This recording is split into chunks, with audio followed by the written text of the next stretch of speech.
Bienvenue en France. Assurément, vous allez être séduit par ses 1200 variétés de fromage, par sa valse de Premier ministre ou encore par ses nombreuses heures stériles et bourrées d'empoignades autour des discussions budgétaires, malgré ici ou là quelques bonnes volontés affichées par nos hommes et femmes politiques. Alors dans ce contexte, je sais pas vous, mais il peut être tentant de penser que décidément, on a la classe politique la plus nulle sur Terre. Alors le chrétien qui se dit comme tel, voilà, décidément pas crétin, devrait-il avoir un discours plus responsable, plus modéré que celui que je viens de tenir? Et si oui, en vertu de quel principe biblique? Bienvenue d'ailleurs à Emmanuel, qui est notre invité de cet enregistrement. Mais la parole va être donnée maintenant à Anita, parce qu'elle a fait la maligne hors micro. Et donc, du coup, c'est chez elle que ça va tomber. Anita, quand le sujet est tombé, justement, quand on tombe, on se fait mal. Dans la boîte aux lettres, ça t'a fait quoi émotionnellement? Eh ben, joie. Ah ouais, d'accord. Ouais, oui. Alors pourquoi? Je vais expliquer. Ouais, ça j'imagine. Oui, quand même, je vais expliquer. Oui, je suis contente qu'on traite ce sujet parce que d'une part, il est pleinement d'actualité. Et d'autre part, je me suis rendu compte, en discutant avec certains chrétiens, qu'il y avait peut-être parfois un manque de réflexion sur un positionnement chrétien par rapport aux élus. Ah, et quoi, ils diraient quoi alors, certains chrétiens ils sont nuls, effectivement? Ils ont tendance... Ils sont pourris? Oui, c'est ça. Tous pourris. Tous pourris. Alors, je ne dis pas qu'il ne faut pas le dire, j'en sais rien. Ok, d'accord. Cette émission nous le dira peut-être. Mais je me suis dit, est-ce que nous devons tenir exactement les mêmes propos? Peut-être que oui, peut-être que non, j'en sais rien. D'accord. Voilà. Devrait-il y avoir une diff? Voilà, une diff, c'est une différence d'après le langage jeune. Emmanuel, ton émotion quand le sujet a débarqué chez toi? Plutôt de la tristesse, et qui exprime certainement une lassitude par rapport à un sujet qui est, en tout cas moi qui suis l'actualité quotidiennement, qu'on nous ressasse. Alors depuis le début de l'année, ça c'est sûr, mais sinon depuis pas mal de temps.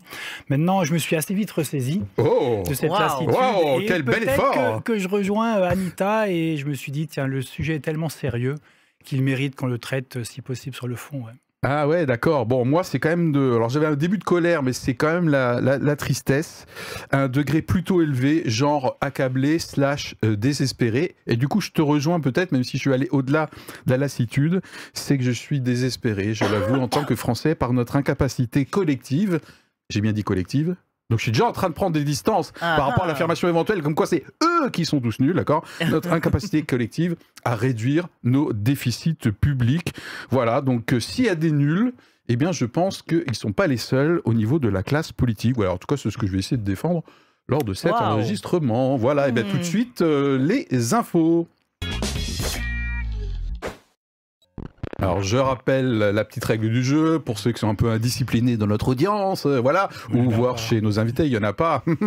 La petite règle du jeu, vous avez une revue de presse qui est suggérée dans la description de la vidéo. Bien sûr, vous aviez la possibilité, Anita et Emmanuel, de picorer en dehors de mes suggestions, mais l'essentiel, c'est quand même de poser un fait ou un contexte sur la table, histoire qu'on ne soit pas crétin au niveau déjà factuel. Donc là, je vais commencer par Emmanuel, parce que ça rime avec factuel. Bon, bref, voilà. Oui, allez, on y va. Allez, qu'est-ce que tu as sélectionné pour notre audience? Alors moi, très clairement, et pourtant, tu nous avais dit de rester sur le sujet. Oui. Moi... What? Wow. Alors sur le sujet de la dissolution, de tout ce qui s'est passé récemment et du gouvernement qui est tombé, mais c'est bien la vidéo de fond sur la France est-elle accro à la dépense publique qui a retenu ma plus grande attention. Parce que on ne m'enlèvera pas de l'idée que l'épisode qu'on est en train de vivre, ce n'est que l'aboutissement ou le paroxysme de, je dirais, de dérives de plusieurs années, dérives de notre système politique et de notre système financier. Et donc, très clairement, c'est cette vidéo sur la France est-elle accro à la dépense publique?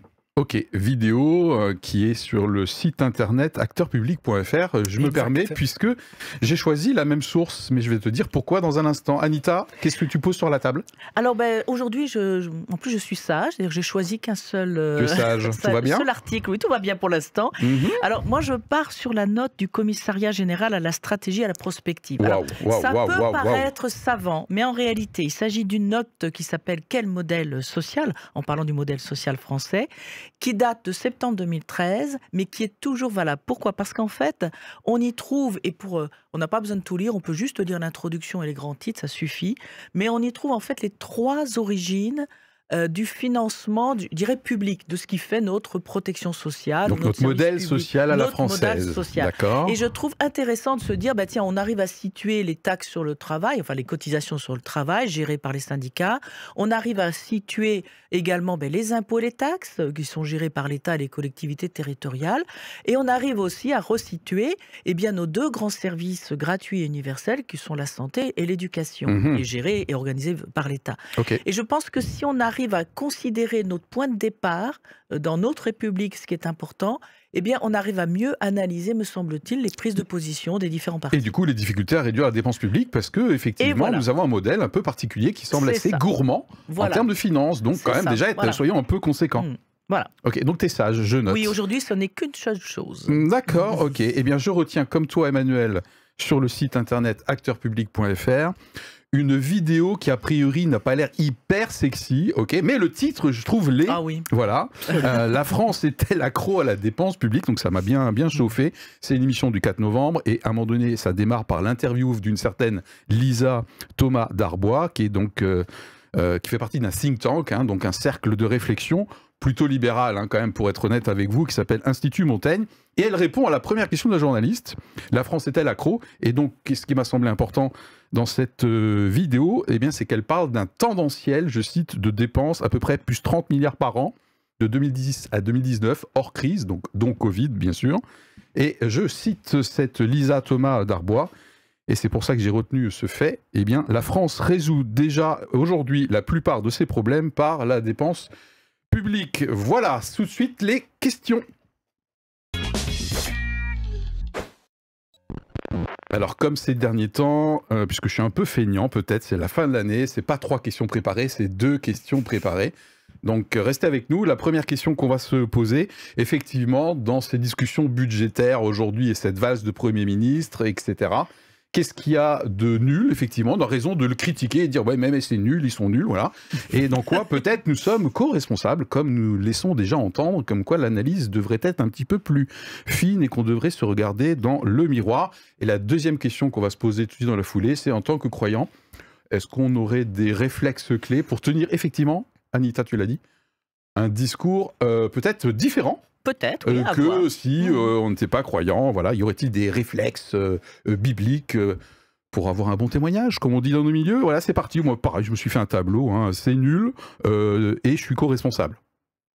Voilà, wow, j'adore mes colonnes. Tu vas jusqu'au bout, oui, je vais de tes propres questions. Exactement. Emmanuel, c'était un premier argument à répondre pour cette question, à poser sur la table. Bon, j'en ai trouvé 3, je te les donner rapidement. Peut-être le premier. Le premier, j'ai trouvé que dans cet épisode, dans cette séquence, un spectacle affligeant de notre classe politique. Ok. À la fois en interne et vis-à-vis de l'étranger. Une France qui se veut souvent donneuse de leçons, elle n'a pas de quoi être très fière de cet épisode. Je rappelle l'instabilité gouvernementale, la dissolution, 2 mois pour trouver un gouvernement. Au bout de 3 mois, il tombe.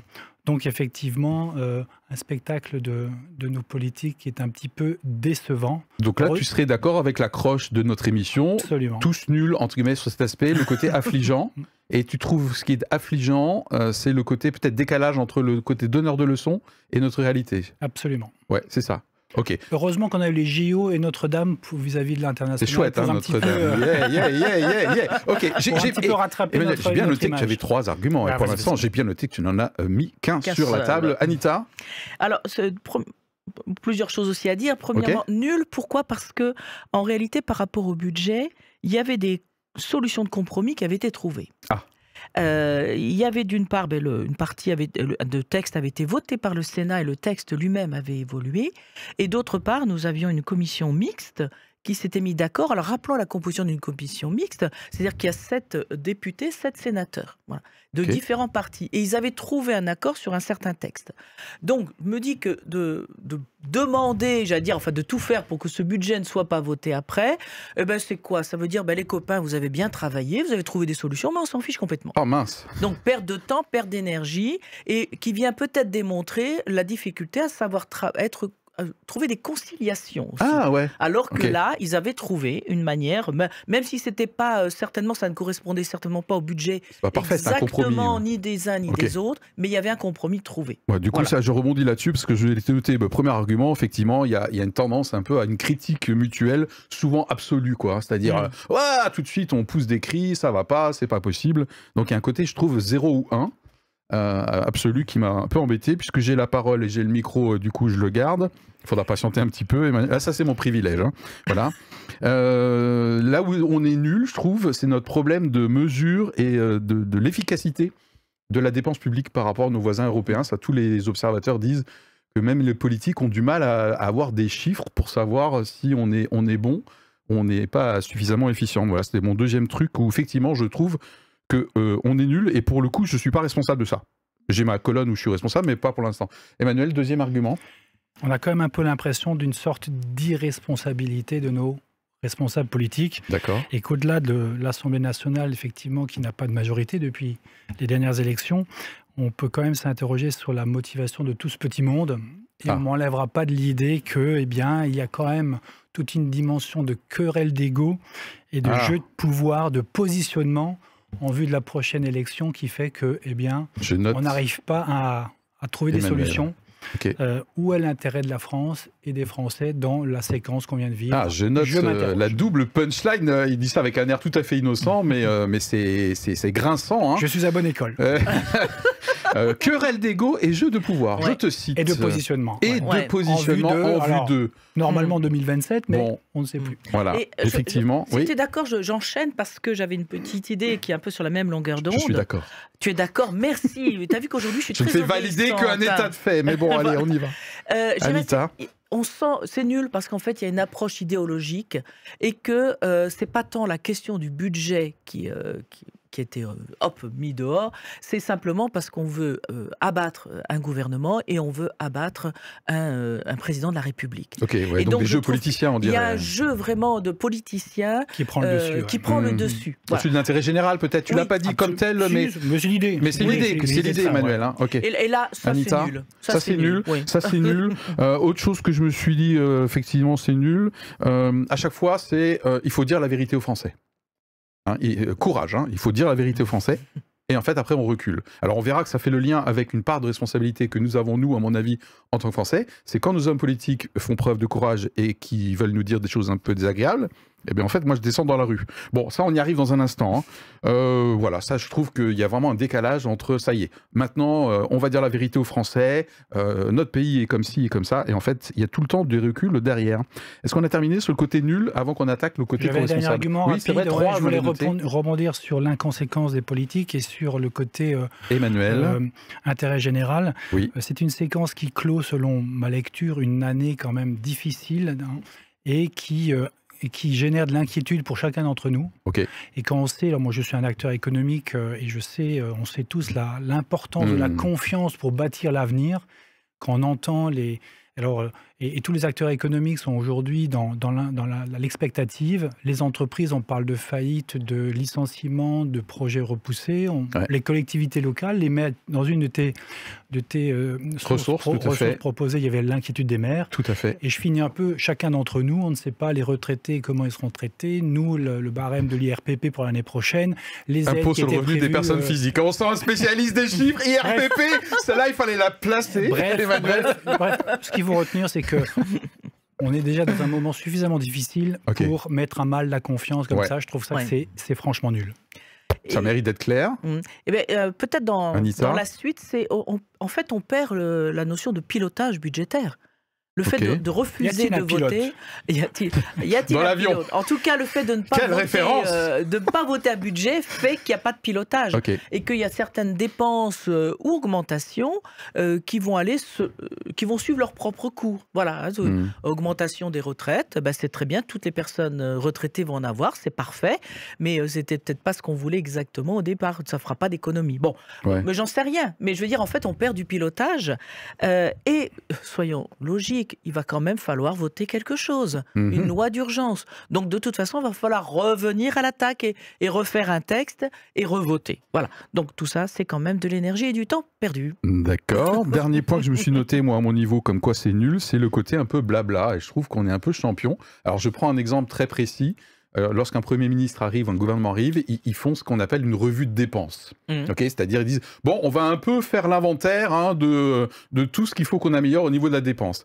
Bla, bla, bla, bla, bla. Voilà, les revues de dépenses, c'est un exercice vraiment très formel dans les faits, et c'est dommage parce que ça pourrait être l'occasion de faire un audit, un diagnostic, mais pour moi c'est plus crédible. Je fais la transition tout de suite, on est toujours dans la première question, en quoi effectivement on a raison de dire qu'on est nul, mais quelle est notre part de co-responsabilité? Moi j'ai tout de suite dit, c'est pas évident pour les hommes politiques de trancher, parce qu'à un moment donné, s'ils font du tort à quelqu'un, je prends l'exemple d'une éventuelle modification de la prise en charge par les taxis de transport sanitaire, voilà je cherche, et vous avez les transports sanitaires dans la rue. Si les retraités sont valorisés, on a les retraités dans la rue. Si on mange sur la SNCF est dans la rue. Bref, on est toujours... fait la grève, c'est vrai. On est toujours... c'est un pléonasme presque. Bon, pardon. C'est lui qui l'a dit. Mais c'est moi qui l'ai dit. Non, mais sérieux, moi, quoi. Les hommes politiques, je trouve qu'on a ceux qu'on mérite parce que, de toute façon, on n'est pas prêt à faire des efforts soi-même. Non, on n'a pas une culture de la protestation en France. On n'est pas capable, à un moment donné, de dire « je prends pour ma pomme un petit peu et c'est pour l'intérêt commun ». Voilà. Ouais, bon, sur cette question, j'ai un peu de mal. Encore sur nos co-responsables. D'accord. Je me suis dit, tiens, c'est Philippe, il nous fait son petit Emmanuel Macron. Ah bon? Il nous fait la leçon. What? C'est la première fois qu'on dit ça. Il nous fait la leçon. C'est parce qu'on n'aurait rien compris ou parce qu'on aurait mal voté collectivement? Je ne sais pas. Non, je trouve qu'on n'assume pas en tant que citoyen qu'on doit faire des efforts. Et en fait, les protestations, dès qu'on touche à son porte-monnaie ou à ses impôts, eh bien, on descend dans la rue. On n'est pas content, on râle. Ok, bon, en tout cas, c'est mon opinion. Vous pouvez voter des minorités actives qui descendent. Un point pour Philippe, un point pour Emmanuel. Non, voilà. D'autres choses, quoi, ça explique qu'ils ont du mal à trancher en termes budgétaires, nos personnes politiques. Anita? Ah oui, j'allais poursuivre. En fait, oui. Ils sont quand même le reflet de qui nous sommes. Les élus. Ah. C'est-à-dire, cette chambre... C'est ce que je dis un petit peu, là, mais je viens de me faire traiter d'Emmanuel Macron, là. Donc voilà. Sociologiquement, pas tellement, je dirais. Et en fait, c'est-à-dire, on a une assemblée qui a multipartite. Bon. Et dans chaque parti, il y a aussi des gens qui pensent différemment. Bon, donc, effectivement, comme ils n'arrivent pas à trouver une majorité, eh ben oui, ça explique qu'on peut... Est-ce qu'on n'est pas un peu pareil nous-mêmes parfois? Voilà, c'est juste une question. Et puis, en même temps, j'ai entendu certains débats où il y avait des citoyens qui intervenaient et certains disaient mais qu'ils étaient complètement d'accord avec les choix qui ont été faits, notamment autour de la motion de censure. Parce que certains se disent justement qu'il faut peut-être du jusqu'au boutiste pour arriver à sortir de la situation actuelle. Oui, ça c'est une... Ouais, voilà. Donc, j'allais dire, c'est en ça que je parle de, entre guillemets, de co-responsabilité. C'est pas une co-responsabilité directe, mais de dire qu'en fait, c'est peut-être le reflet d'un certain nombre d'entre nous, que ce soit une position ou une autre, tout simplement. Est-ce qu'on a fini sur cette question avant qu'on aborde les antidotes bibliques? C'est bon, Emmanuel, pour toi? Ok, alors moi, j'ai pas fini. Je regarde midi à ma porte, miroir. Nous, on demande des aides. Donc, on demande des aides. Donc, on est accro à la dépense publique. C'est pas étonnant qu'on n'arrive pas à diminuer les déficits publics. Je veux refaire mes fenêtres. Je veux voir si j'ai une aide pour les fenêtres. Je vais acheter une bagnole hybride électrique. J'espère que j'ai un bonus, sinon je diffère mon achat. Donc, moi, je dis que les Français, on est tous accros à un moment donné à bénéficier de subventions, /chèques, /cadeaux. Voilà. Et du coup, on a été habitué à ça. Mais complètement. Et donc, du coup, j'exonère d'une part la responsabilité de nos hommes et femmes politiques, parce qu'effectivement, on est tous gavés de dépenses publiques. Voilà. Donc, moi, j'estime que nous sommes citoyens responsables et je ne peux pas juste dire c'est eux qui sont nuls, ils n'arrivent pas à baisser les dépenses. Mais non, mais c'est toi qu'on a besoin, Philippe, aussi. Voilà. Bon, bref. Et puis, alors, dernier point que je me suis noté avant de passer aux antidotes bibliques, c'est que je trouve qu'on peut être nul aussi parce qu'on fait preuve d'idéologie. Je crois que tu as cité l'idéologie. En France, je trouve qu'il y a des totems, des tabous. Allez, je vais me fâcher avec personne. Trop tard, c'est fait. Uniformiser les jours de carence entre le privé et les fonctionnaires, c'est tout récent là, en ce moment. Mais du coup, c'est pas voté pour l'instant. Non, c'est pas voté, tout à fait. Mettre un peu de capitalisation dans le système de retraite par répartition à la française. Oh là là, c'est tabou, voilà. Donc, il y a comme ça des réformes qu'on ne peut jamais faire en France, je trouve. Et là, je suis, à mon avis, co-responsable. Dans le sac et la cendre. Antidote biblique, c'est notre deuxième et dernière question. Est-ce que nous devrions avoir un discours un petit peu différent que ils sont tous nuls, ils sont tous pourris, et en vertu de quel principe biblique? Emmanuel, tu as trouvé des trucs? Ouais, en du fait de ta foi de... Ce qui m'est venu en premier, c'est d'abord d'être reconnaissant. malgré tout, Ah, d'être reconnaissant, de vivre en France et de bénéficier d'un système connu et reconnu comme parmi les plus protecteurs et les plus prévoyants. Je sais pas, on a un certain âge, on reçoit tous des courriers qui vous invitent à dépistage. faire Oh non, dépistage ou quelques vérifications. je déteste t'inviter. Non, mais justement, c'est chouette. Ah oui, c'est chouette les dépistages, oui. Non, mais tu as raison. Voilà. Mais ça me plaît pas trop. Avant tout, je pense un principe biblique, un principe général, mais avant tout biblique, c'est d'être reconnaissant. Ouais. Parce que je pense qu'il y en a beaucoup qui nous envient, au-delà de toutes les imperfections et les dérives qu'on a évoquées, qu'on évoquera peut-être en conclusion. On peut avant tout, me semble-t-il, être reconnaissant de vivre en France. Yes, et ben moi je me suis noté la gratitude, effectivement, qui n'est pas l'apanage des chrétiens, mais quand même le contentement. L'apôtre Paul, notamment, j'ai appris à me contenter de ma situation présente, que ce soit dans l'abondance ou dans la disette, plutôt que de râler. Je suis désolé, quand un chrétien râle structurellement, il y a un problème là. Ok, il y a un problème, il y a une remise en question qui doit se faire et je me range dans cette case. Antidote biblique, Anita? Antidote biblique, je dirais, c'est peut-être de ne pas se dire c'est les autres, ça ne me concerne pas, c'est des questions politiques, des questions d'argent, etc. On peut avoir cette tendance, parfois en tant que chrétien, en disant c'est ce monde qui s'occupe de ce genre de choses. Je me dis, Jésus ne se comportait pas ainsi. Bien sûr, il n'a pas pris de position pour un parti ou un autre, mais il mangeait avec des collecteurs d'impôts, il mangeait avec des péagers, il aurait mangé avec nos élus d'aujourd'hui, quel que soit leur parti. Voilà, pas de front républicain pour Jésus, voilà, peut-être. C'est ça. Et donc, je pense qu'à partir du moment où on se dit, mais de toute façon, c'est la faute des autres, ben non, nous faisons partie de la même société. Et rappelons-nous quand même que la Constitution prévoit que la souveraineté en France, c'est le peuple qui l'a. Mais il exerce cette souveraineté, c'est-à-dire le pouvoir, l'autorité, à travers les élus. Donc, que nous votions ou pas, nous sommes en responsabilité. Même si nous n'aurions pas décidé la même chose, qu'importe, nous sommes en responsabilité. Et je pense que le mépris n'est pas un choix de chrétien par rapport à des élus. C'est de se dire, après tout, ils font partie de nous, de notre société. Ce sont mes représentants, que je les aime ou pas, que je sois d'accord ou pas. Et en final, est-ce que Jésus les aurait méprisés ? Wow, ça a le mérite d'être clair, que celui qui a des oreilles entende, pour paraphraser des versets. Emmanuel, antidote biblique encore ? Une fois qu'on a été reconnaissant, contribuer activement, honnêtement, de manière juste et responsable à ce système dont nous bénéficions. Alors ça fait un peu donneur de leçons, mais ça veut dire travailler, vivre de son travail, ça veut dire ne pas frauder, j'ose le dire, ne pas travailler au noir, c'est ne pas tirer au flanc, ne pas s'arc-bouter peut-être sur certains privilèges qui sont d'un autre temps, ou manifestement exagérés. Tu vois, dans la vidéo qu'on a tous les deux choisie, à un moment donné, je me suis dit, tiens, est-ce que j'accepterais, parce que j'ai une aide, d'être contrôlé? C'est pas très français, ça, de se faire contrôler. On est plutôt sur la confiance, mais accepterions-nous, pour essayer de réduire les déficits, d'être plus contrôlés? Et vous me voyez peut-être venir sur d'autres sujets, mais je te passe la parole. Il ne faut pas se fier à ses yeux rieurs. Hein, là, c'est quand même ça. Ça cogne sévère. Vous pouvez voter pour qu'il disparaisse. Hein, si ça ne vous plaît pas, bien sûr. Dans le même Promis, je ne reviendrai pas.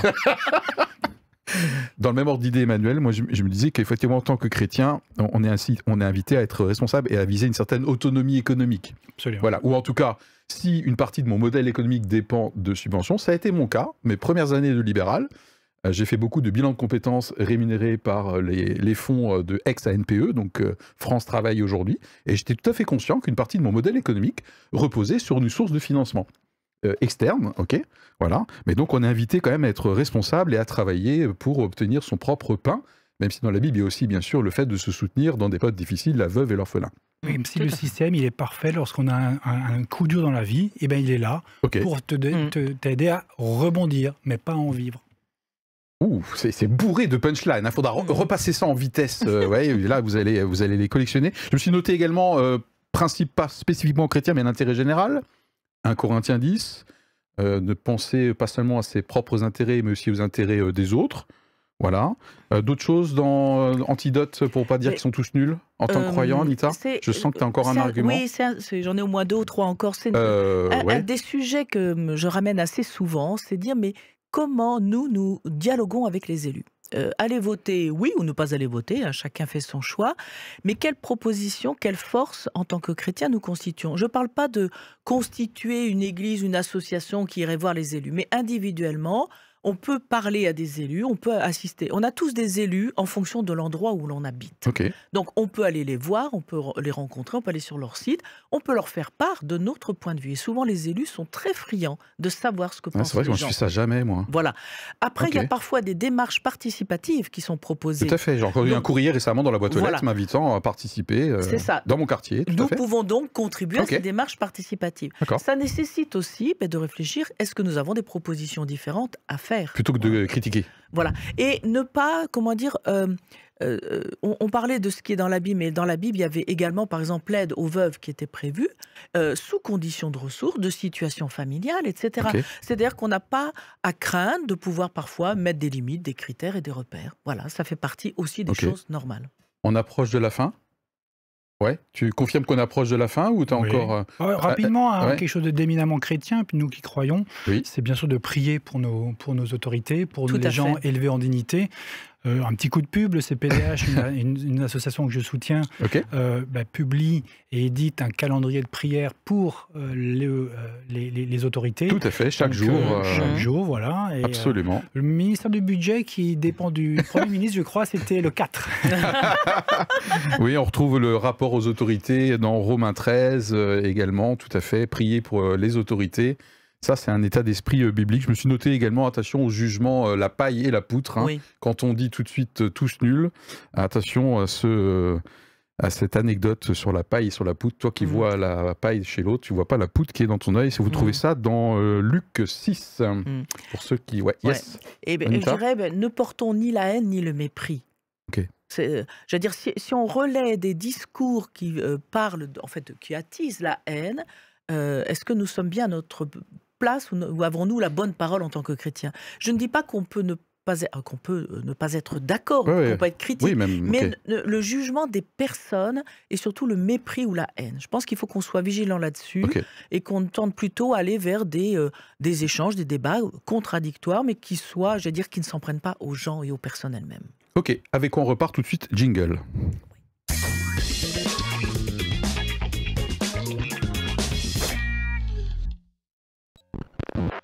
Rappel de la règle du jeu, on s'apprête à nous quitter, en bonne intelligence bien sûr, à vos commentaires d'ailleurs si jamais ce n'est pas le cas. Avec quoi on repart, Emmanuel? Tu as envie de repartir avec quoi? Rapidement deux idées, deux forces. Allez. Une issue de la vidéo qu'on a choisie tous les deux. C'est Dominique Régnier, je crois, qui disait « La liberté vaut bien un peu moins de soutien extérieur ». Je trouve l'idée intéressante pour lutter contre peut-être un certain narcissisme. Et ensuite, pour essayer de réunir tout ce qu'on a dit, ne pas finir sur un fatalisme, on n'y arrivera pas. Je pense qu'aujourd'hui, au-delà de la crise budgétaire qu'on vit là à l'instant T, je pense que la France vit avant tout une crise de l'action et du courage politique. Donc souhaitons un gouvernement qui un jour donnera un axe clair. Je note que les ministres qui ont une parole claire et ferme et qui ont une action ferme, visiblement dans les sondages ils sont assez hauts. Ah, ok, yes. Anita? Eh bien, quelques mots. Parlons à nos élus et prions pour eux. Ok. Et moi, je me suis noté en guise de conclusion, attention Philippe, à n'être ni ridicule, ni porteur d'un mauvais témoignage en tant que croyant. Voilà, notre classe politique, non, elle n'est pas toute nulle, ou en tout cas, si elle l'est, eh bien, nous avons une part d'explication dans ce résultat. Voilà, écoutez, les chrétiens pas crétins, on continue de remuer nos opinions au fur et à mesure de la société, voilà. Et on vous dit à bientôt pour un prochain épisode. Merci Emmanuel, merci Anita, à bientôt dans vos commentaires. Merci Anita. Et n'oubliez pas, si vous aimez, vous likez, vous vous abonnez. Voilà, inévitable. Ciao. Anita, allez bye.